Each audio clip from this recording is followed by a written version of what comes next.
very I'm good. in Big Bear, buddy. Yeah. One of the coolest places to be sheltering in place. I'm on 3 acres. Oh, no way. My laptop's all plugged in, or I'd show you. But how have you been doing? Dear God. Yeah, Crazy. it's been very crazy out here.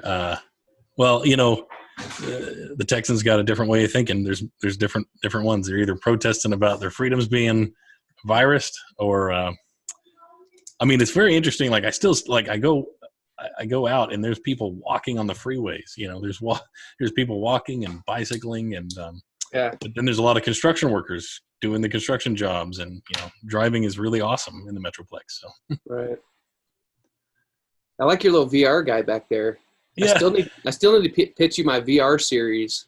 Oh yeah, you definitely. What's interesting is we had an oil rig safety video, and we had to buy like 10 of those guys, and that's the only one that survived because we were watching explosions and slow mowing it and stuff like that. Nice. So I was Yeah, like, "What am I going to do with this thing?" And it was creeping out the kids in the room. So I was like, "I'll put a VR on them and just set them in the background." I'm gonna get my coffee mug. So how did this Big Bear thing come across? You're in the weeds right now, and how many shows have they had, or tell me the whole gamut. Big Bear Films. Well, Big Bear's had a film festival off and on for 20 years up here, and several years ago, the producers and film programmers, industry people that were involved in it, just they left them out, and everybody just, you know, they're filmmakers and producers and stuff, and they just kind of abandoned it after the longest run. I think, maybe I could be wrong, but 12 or 14 years going up here in Big Bear, a Big Bear Film Festival. And one of my production partners and I became roommates and moved up here to Big Bear to kind of, you know, it's just a beautiful community. And, you know, being from small town Texas, it seemed like it could be a, you know, a better way of life, you know, for my boy, and, you know, and to be able to find a small community like where I'm from, back in Glen Rose, Cleburne area, where you can come in with a big idea and get people interested. And so my production partner Mike and I came up with a few ideas up here in town that, you know, we could do to, you know, create, you know, a new film initiative. And one of them was the Big Bear Film Summit. So we started petitioning the city and became friends with the tourism entity up here called Visit Big Bear, and they let us know all the opportunities how we could tap into grants and resources from the city. And this was last fall, and we did. And so we developed the Big Bear Film Summit, which is 3 days, June 12th, 13th, and 14th. Now, this is when it was a live event. It's shifted a little bit now, but the original concept was 50 films, 20 bands, 3 days up here in Big Bear. So yeah, we had all of our venues, and we had some really awesome traction, and the enthusiasm from the community and support has been phenomenal.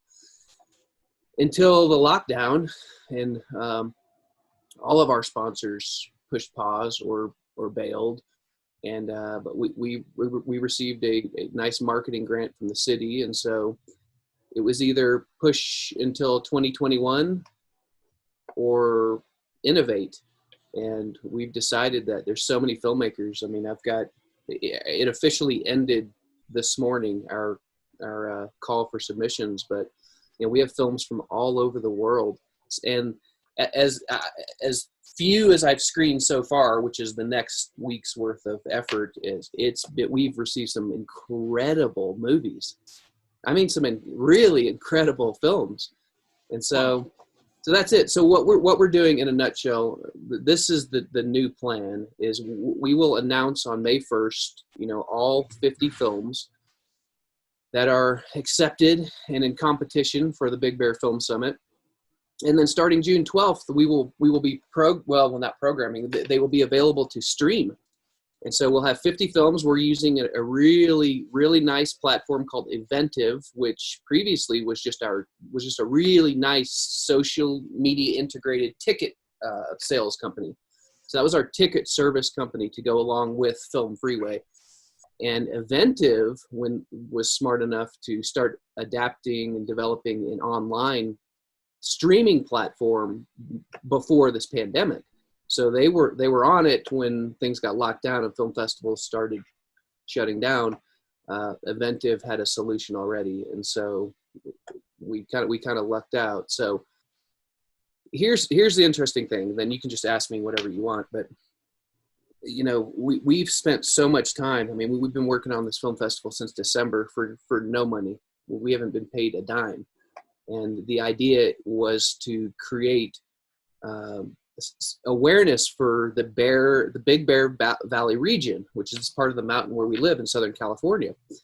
And what really got us is when we moved up here, we started seeing little film locations all over town. Like, oh my God, they filmed the original Parent Trap right out here at the, and so, and then we started researching, and some of the most influential movies of all time have been filmed here in Big Bear. There's been over 450 films just listed on Wikipedia filmed in Big Bear over the last 100 years, going back to some really controversial classics like Birth of a Nation was filmed up here. Scenes from Gone with the Wind were filmed up here. Disney just about owned this mountain for a couple decades. And so the Parent Trap, Dr. Dolittle, like countless Disney classics were filmed up here. And nobody is really aware of it. There's new generations have come in, and it's just a cool little tourist snowboard community. You know what I mean? And so that's what Mike Hanson, my partner, and I decided to do was to get not major, but just bring film production back to Big Bear. And so if everything works out, we will shift into becoming the Big Bear Valley Region's Film Commission. We're working with locals, politicians to organize an incentive so that we can get a Disney production back up here with a 450-man crew, which that's what this town needs. That's what this town needs when we reopen. This town needs it needs a Marvel movie to come up here, and we need heads and beds. In this tourist town, we need heads and beds. And if we had a production that could come up here and utilize 6 or 8 weeks with 400 or 500 people, that's the way it used to be. 50s, 60s, 70s in Big Bear. There was a lot of filming activity, and so the Big Bear Film Summit is hopefully going to escort in kind of a new resurgence and interest to film in the Big Bear Valley region. That's incredible, because it's like tax incentives and things like that. Is that usually what gets these festivals out of there? What was it? Just everybody left, or there was a different resource? What do you think happened? Yeah, I think that Los Angeles had created their own incentive programs, and there's a lot of cities that do as well. Disney. I don't know if they own a lot, but they do a lot of work, and a lot of TV shows do. The mountains used to be the backdrop for Hollywood. The San Bernardino Mountains used to be the backdrop for Hollywood. And since then, over the years, they've kind of just set up shop, halfway here, in the Santa Clarita area. And so, that was CG and whatever else, I don't know, but yeah, so. So are you going to do a virtual reality component? Is there something like that? For the festival? We had so many plans for the live event. We had speakers. We have some friends up here. Mel Blank is one of the most famous voiceover artists of all time. He does all the Looney Tunes voices or whatever. And he was the mayor of Big Bear for 25 years. What? Yeah. So he lived up here, and his son Noel has become one of our friends now. Noel Blank, who took over doing all the Looney Tunes voices for his dad, and he's been very encouraging. And there's a lot of film and television executives that live up here as well. Mm-hmm. Yeah, it's a really good spot, and kind of reminds me. The northern on the other side of the mountain, on the northern side of the mountain of Hollywood, it kind of reminded me of Fort Worth when I was up there. And that Mel Blanc, man, it's like, did you hear that story about how Bugs Bunny like woke him up out of a coma or whatever? Yeah, the doctors, and he said, "What's up, Doc?" Yeah. No, it's true. It's true. Yes, there's an incredible documentary that called Mel Blanc, Man of a Thousand Voices, and man, and I couldn't get the rights to. It appeared in a obscure volume of Looney Tunes collections, and it was a 1-hour documentary about Mel Blanc. And so, Disney through their licensing companies have allowed us to use the rights to a couple of films. We were going to show Old Yeller up here. I mean, we were talking to Petco about sponsoring an event where we could show Old Yeller outside, and the community could bring their dogs. Yeah.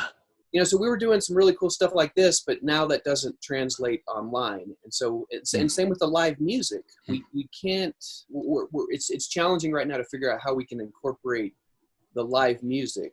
And so, that's Mike, my partner, is really more in charge of the music. And so we've got a lot of. We've got work ahead of us.